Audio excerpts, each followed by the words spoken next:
Combining the best of daily fantasy and survivor pools, Stat Hero is the next chapter in fantasy sports. No more competing with the sharks or experts ever, because your only competition is Stat Hero itself. The face of DFS has changed.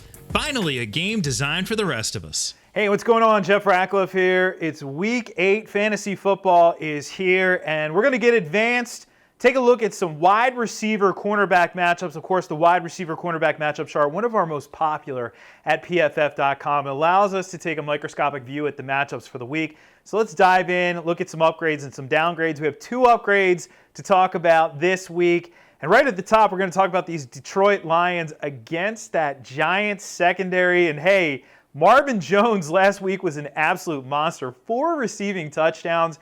He only had 1 end zone target heading into last week. Of course, he had 4 last week, and thus the big game. Kenny Golladay, though, a down week for fantasy purposes, to say the least, but I do think he bounces back, and obviously we like Marvin Jones yet again because this Giants secondary has struggled this season. The trio of starters has given up 10.4 catches per game to opposing wide receivers, so I expect that Lions passing game to eat this week, especially because they lost Kerryon Johnson, so it's going to be tough to sustain a lot on the ground with rookie Ty Johnson taking over the bulk of the work there. Let's go to the second matchup upgrade, and that, of course, is DeAndre Hopkins. I know there were Hopkins owners who were frustrated. He was a first-round fantasy pick, and he got off to a nice start and then proceeded to not score a touchdown for 6 weeks. But he finally got off the schneid last week, got in the end zone.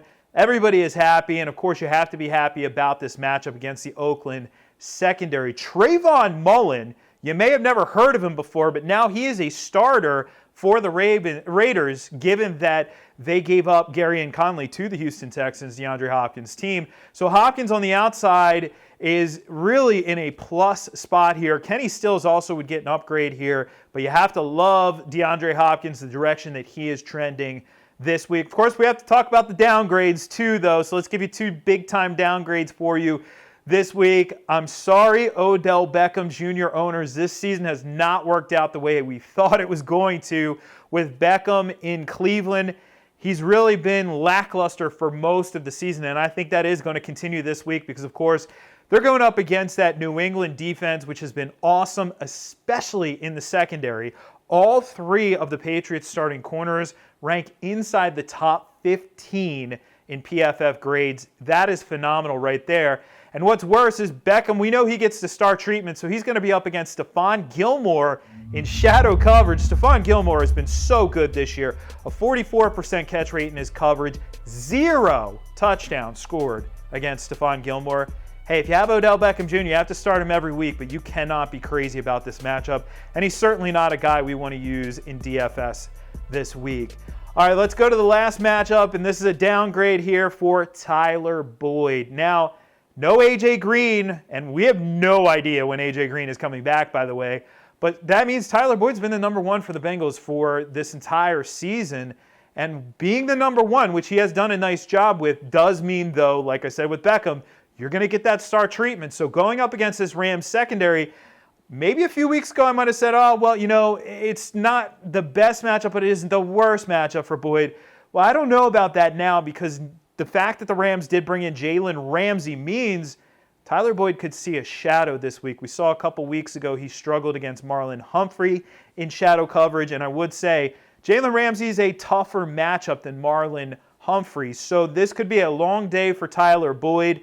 If you have Boyd, I do think he's still a top 25 option because he still is the number 1 receiver there. But don't be surprised if it is a quiet day from Tyler Boyd here in Week 8. You want to check out that wide receiver cornerback matchup chart? I know you do. That's over at PFF.com in the fantasy section. Of course, we have rankings, projections, all your fantasy football needs, all kinds of great matchup charts in addition to the wide receiver cornerback matchup chart.